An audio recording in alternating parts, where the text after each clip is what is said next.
Next week, I am challenging our members to fast for at least a day or two or three. But today, I want to show you what happens to your organs when you don't even eat for 7 days.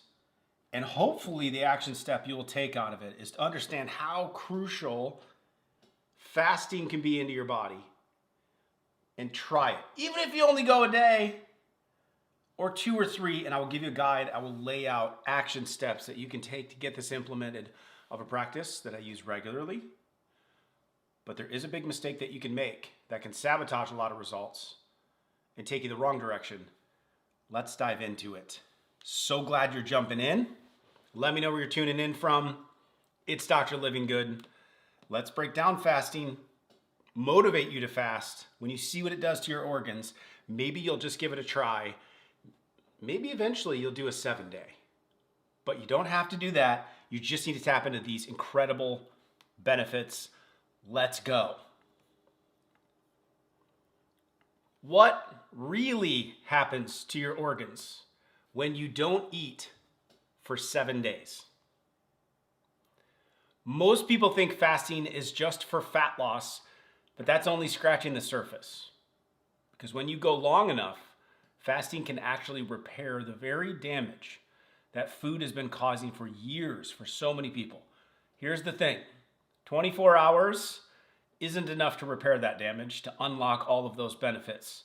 The real healing of the organs, though, starts when you go much longer. So I'm going to walk you through exactly what happens to your organs during a prolonged fast and how to get the maximum results without hurting your body in the process, and even a simple action step by the end for you to get started no matter where you're at, even if 7 days sounds way too daunting. And make sure you stick around until the end, because what happens when you start eating again after fasting, after any fast, is probably the most important part. It's where a lot of people lose all the hard-won progress.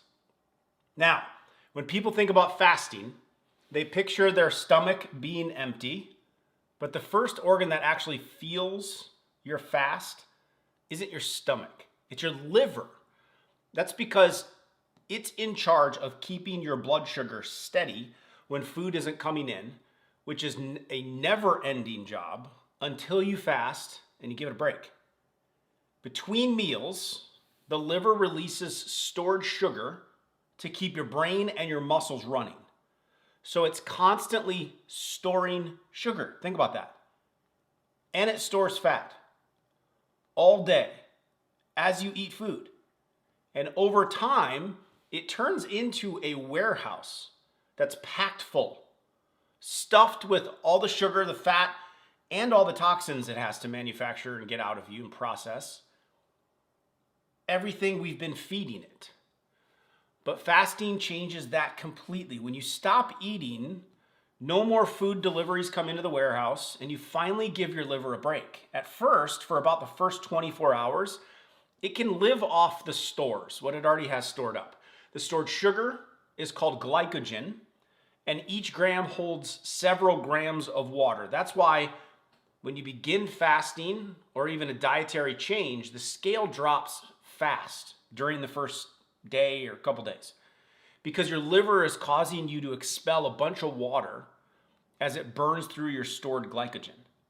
Now, it might be exciting to see the scale drop so quickly, but keep in mind it's just water weight on the first day. You're not tapping into fat quite yet.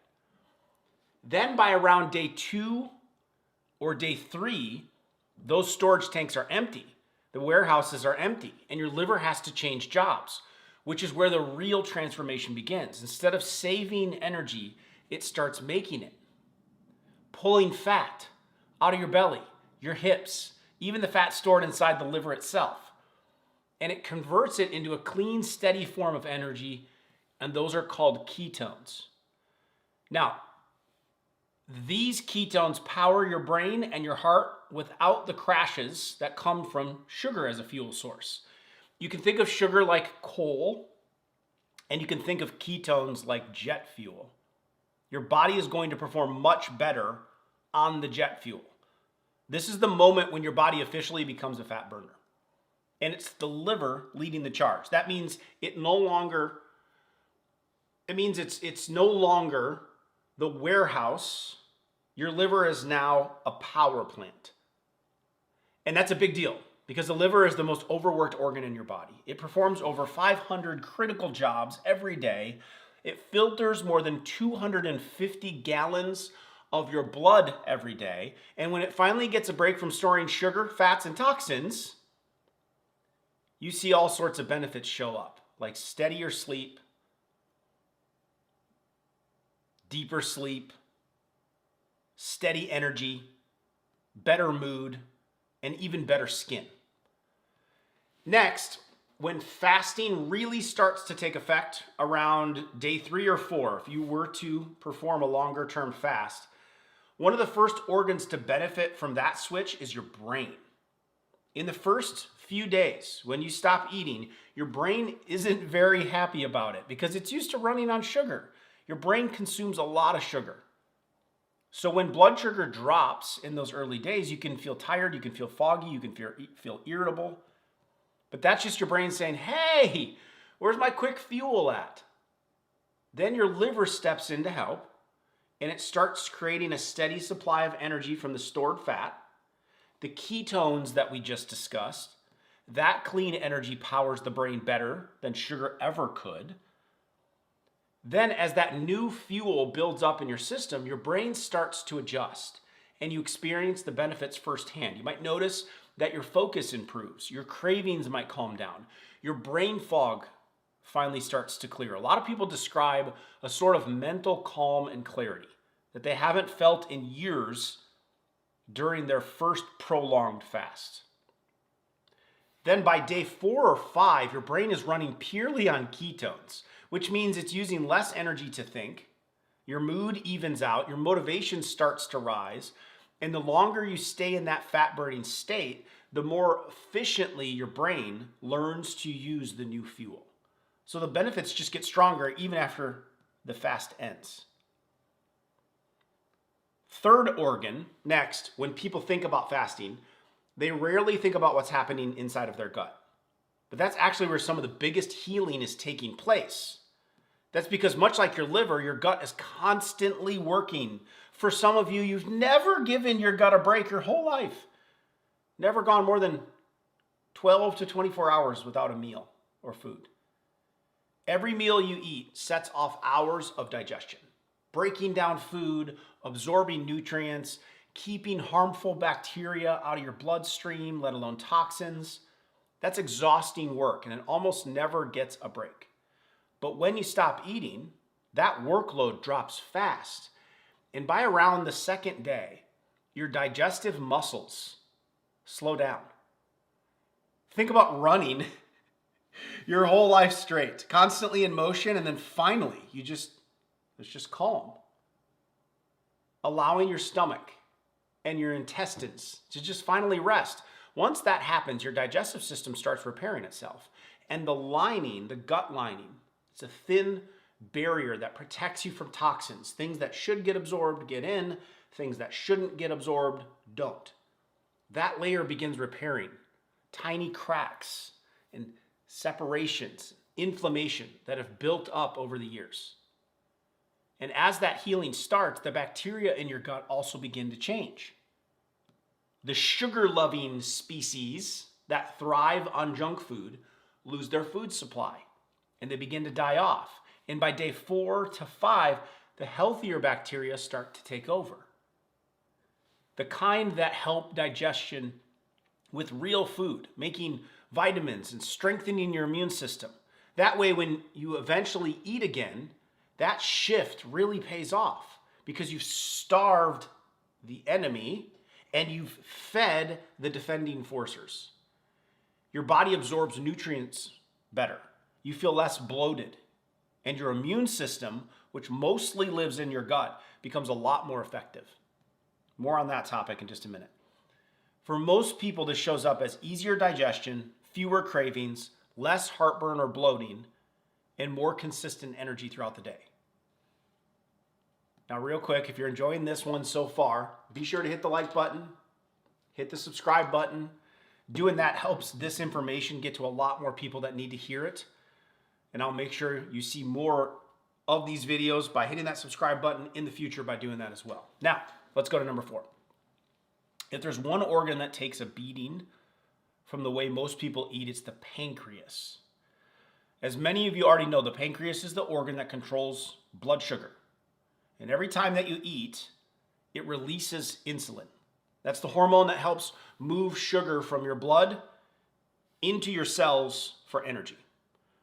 When you're eating from the moment you wake until bedtime, that insulin switch never gets a chance to shut off. And over time, that causes your cells to stop responding to insulin the way that they should. The pancreas has to pump out more and more to get the job done. And that overwork eventually leads to something called insulin resistance, which makes it harder for your body to burn fat, harder to control cravings, and way easier to gain weight. But during a prolonged fast, that system finally quiets down. And by around day 3, insulin levels fall to some of the lowest points they've been in years. Now, of course, you would talk to your doctor if you're struggling with significant insulin issues or have a diagnosis like diabetes. Don't just jump into prolonged fasting, but I will give you in a little bit a way to ease into it to start impacting those insulin levels and the resistance that may be building up in you. As insulin levels drop, your body also becomes more sensitive to it again.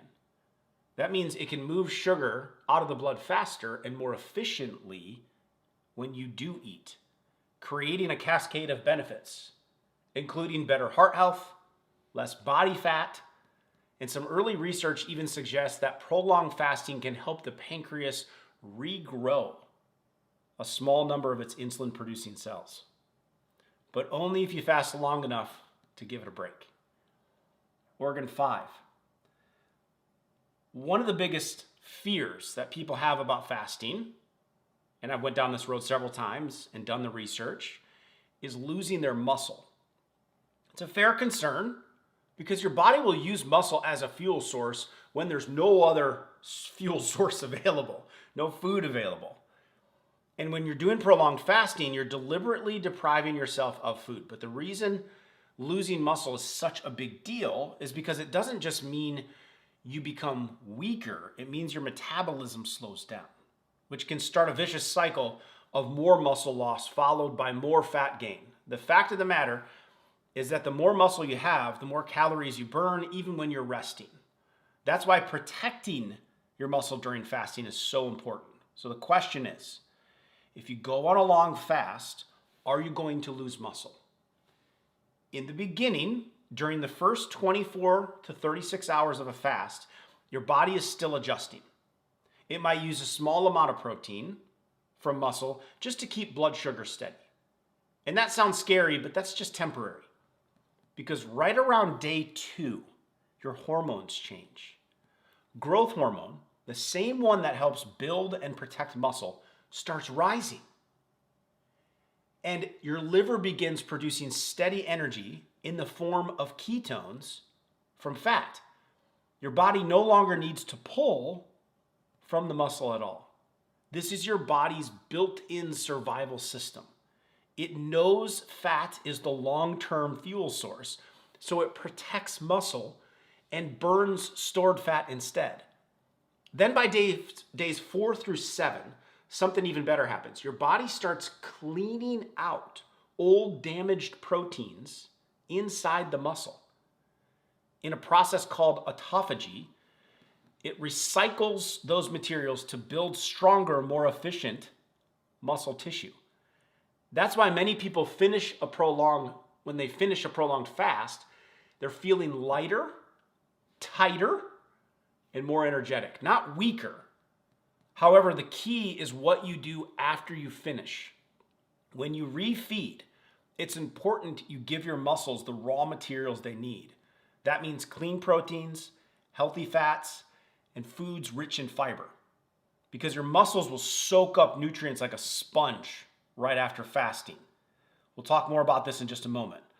So no is my answer. Prolonged fasting doesn't destroy your muscles when it's under a week, especially when you're in that 1 to 4 day range.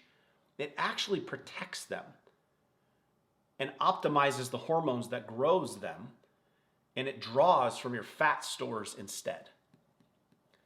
Organ 6.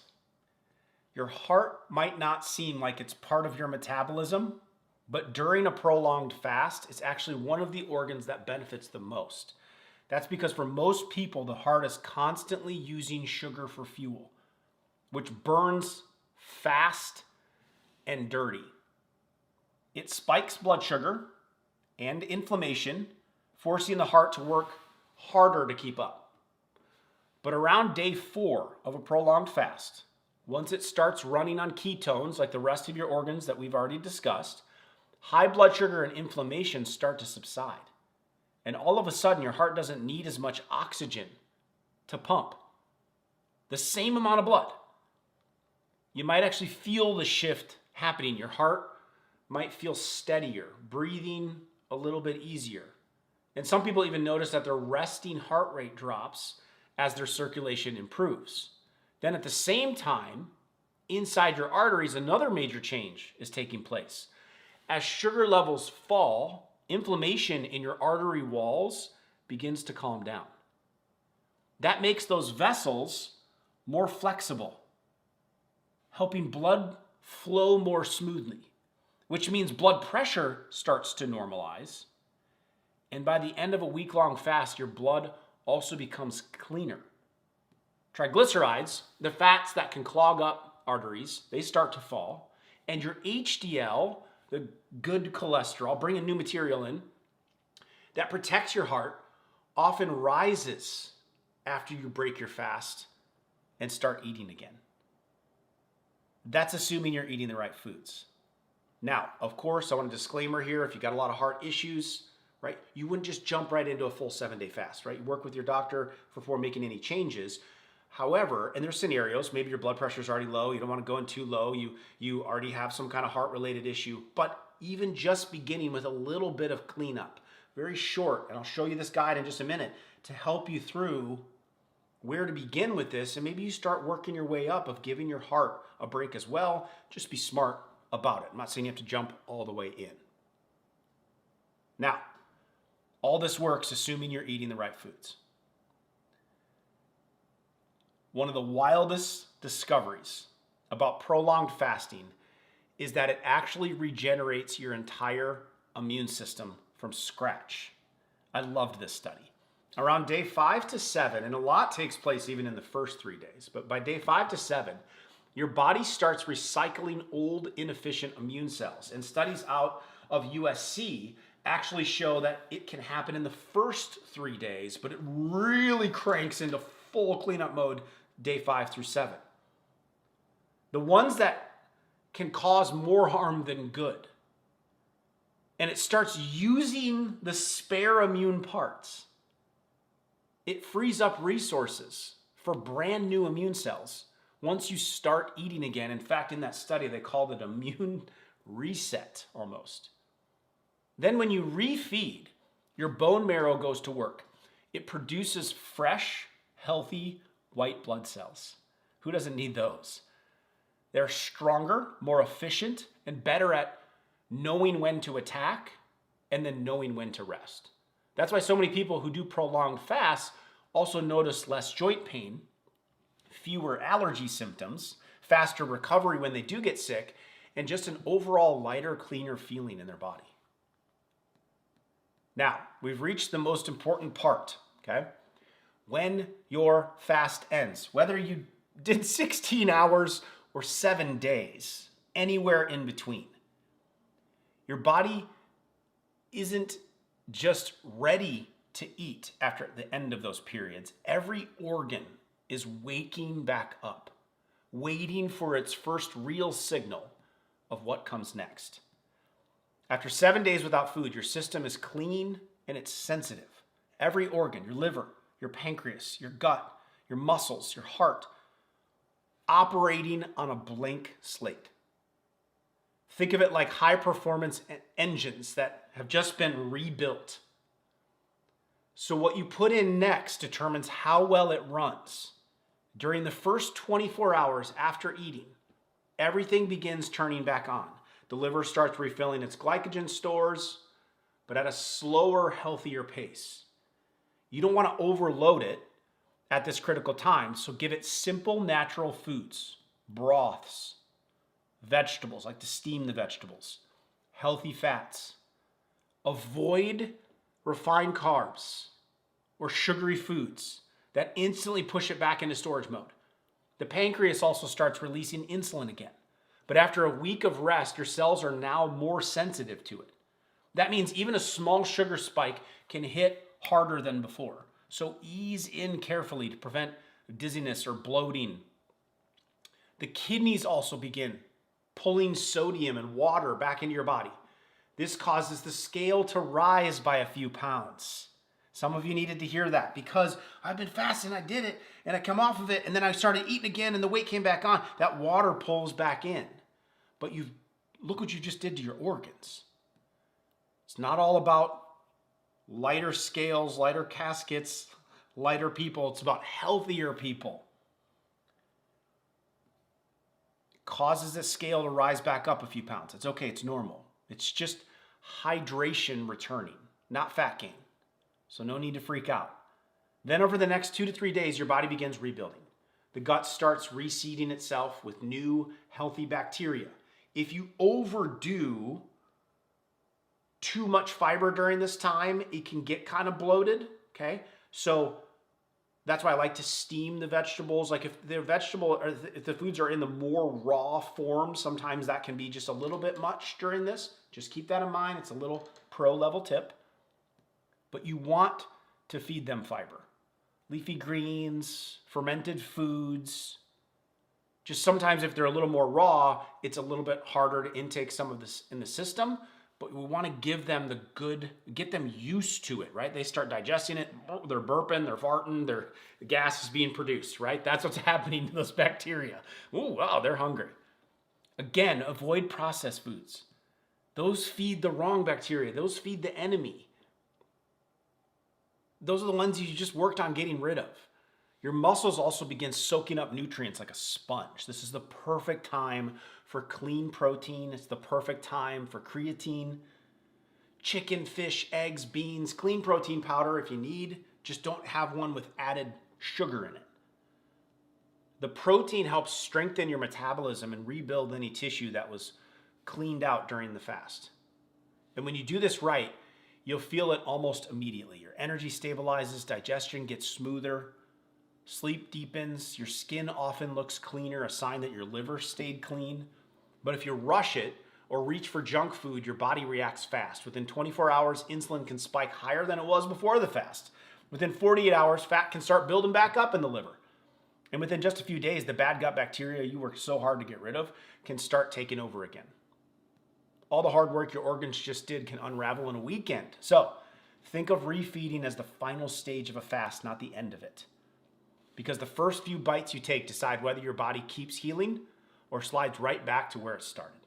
Now, if you want to keep burning fat longer after your fast is over, or if you just need a place to begin, and 7 days sounds super intimidating and you haven't fasted before, you've only done a little bit of intermittent fasting, you'd like to tip your toes and just swim out into a little deeper waters and longer fasts, then I highly recommend, right, you start learning regular fasting for shorter periods of time, especially after your prolonged fast is over. You get this part as of a habit for your lifestyle. Talk about intermittent fasting. There's a lot of different ways you can do it, but out of all of them, one has been scientifically proven to work with your natural circadian rhythm of your body. It burns more fat, improves your blood sugar more, and it crushes your cravings better than any other option out there. I walk you through everything you need to know about it in my free guide. It is a night fasting guide. I will put a link to that guide below. Just my gift. Go ahead, download it, use it. Inside it, You will learn the exact eating window that trains your body to burn fat while you sleep. It's going to help you to get started with this, but it's also a tool to use after you've done some prolonged fasting. It's going to give you the best foods, even some recipes to eat earlier in the day to unlock overnight fat loss. And how to time your last meal so you wake up in the morning leaner, energized, ready to go. You've already done the hard work learning what happens during a prolonged fast. Now take the next step and make fasting part of your everyday lifestyle. So grab a free copy of the Night Fasting Guide using the link below. I'll show you how to keep your body burning fat even while you sleep. Now, there's one more thing you need to see, because the wrong fasting habits can undo every bit of progress your organs just made. In my other video, up next, I reveal the top 7 fasting mistakes that can slow your metabolism, trigger your cravings, and even reverse fat loss. One of them makes your body up to 4 times more likely to binge when you finally break your fast. You should know that one. And another can actually make your metabolism drop by 50%.